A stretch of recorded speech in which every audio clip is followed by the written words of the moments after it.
Hi everyone. Before I turn in for the night, because it's actually officially 1st of May and it's actually Labor Day over here, I wanted to actually make a new video about something which has come to my mind recently. I think that those who have been active on the front on terms of what's happening around the world, not just anywhere in your area town, will probably know that sometime back there was this feature. There was a series of features that feature videos and on TV and episodes about the issue of Hillsong Church in Australia. Okay, for those who don't really know what Hillsong Church is, it's actually a very new style. Yeah, it's a very very new. It's called progressive church. Because as in Australia, and it actually grew in the suburbs of Sydney in Australia, in New South Wales. Yes, I was actually exposed to it somewhat indirectly via this particular coffee chain, or yeah, this coffee chain or cafe uh, chain that was run by it. I mean, yeah, it's owned by called Gloria Jean's Coffee. Those who live in the Australia area would know what I'm referring to, but for those who don't really know, okay, especially in the North American context, very ironically, Hillsong Church is also the pastor of Hillsong Church is also the pastor or spiritual leader of pop stars like Justin Bieber. So I'm not there to particularly judge anyone to say, oh, these are like false teachers in the church or whatever. But in the context of Hillsong, we know that the church itself has been involved in quite a number of scandals and yeah, court cases. And I'm not sure about the outcome of these court cases, but a lot of these scandals actually do not just involve current um, the current leaders. Okay, because there was one case where one of the leaders was actually involved in a homosexual relationship, which was against obviously Christian teaching, but the church did not exactly name its stand on that, which was pretty weird considering that it claimed to be a Christian church. But that said, there was not so much that wasn't that the main issue of the scandal.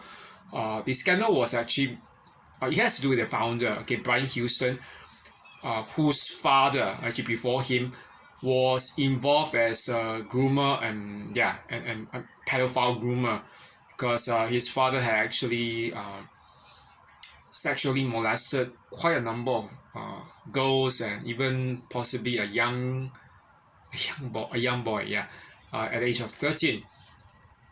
And the case of Brian Houston actually covering up and yeah, helping to cover up the case of his father's abusers, which of course had obviously it had ended by the time that he was pastor, but he helped to cover it up, and then obviously his father, who was not the pastor founder, but who was actually another church leader somewhere else, somewhere in I think New Zealand, yeah, turned out to actually pass away during the year I think 2015, yeah, 2015 or 2016, or was it sometime, yeah, but Brian Houston stepped down, and but even after that, the issue wasn't just with Brian Houston himself, as the someone who was claiming that he was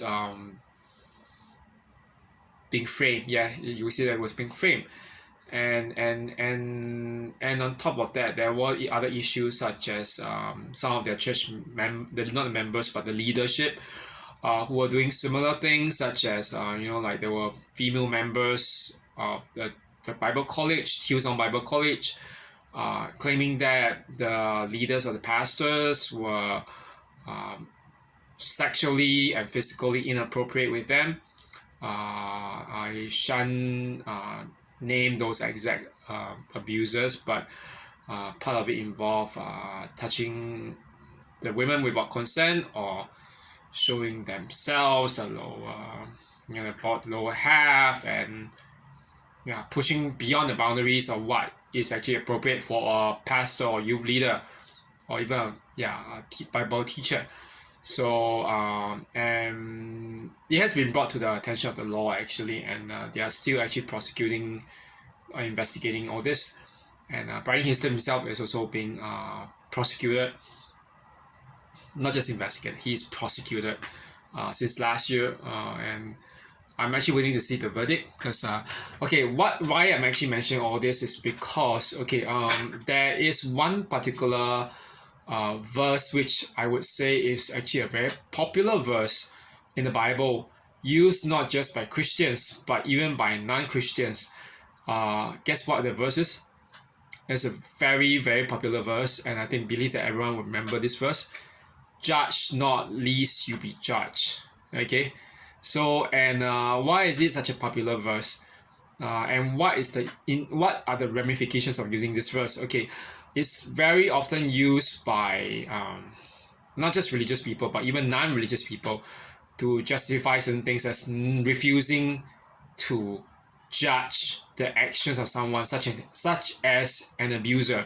It need not be in the context of spiritual abuse, but it can also be in the context of, let's say, domestic DV, domestic abuse, narcissistic abuse, and emotional abuse. Yes.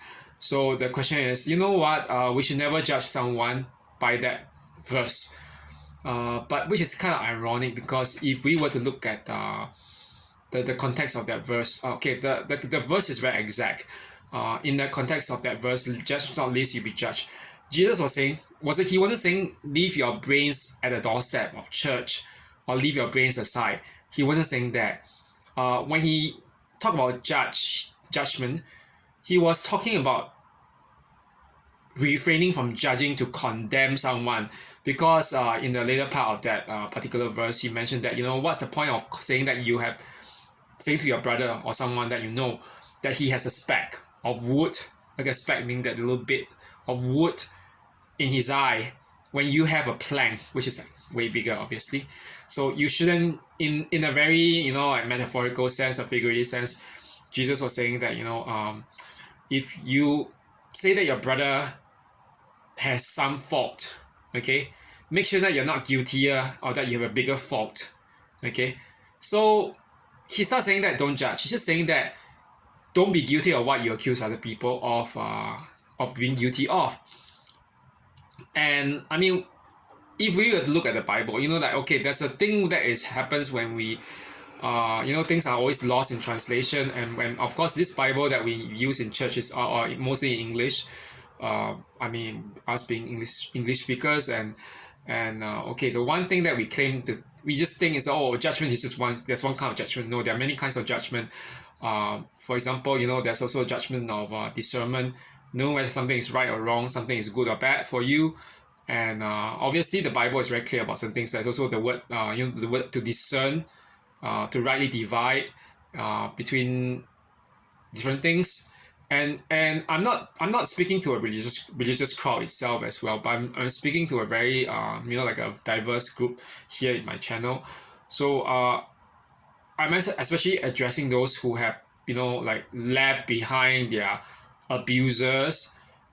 And for some of these people, they might actually have had religious people telling them, don't judge the abuser. Maybe the person has had something, some particular struggle, but emotional struggle does not justify abuse and being mean to someone else. There is no excuse.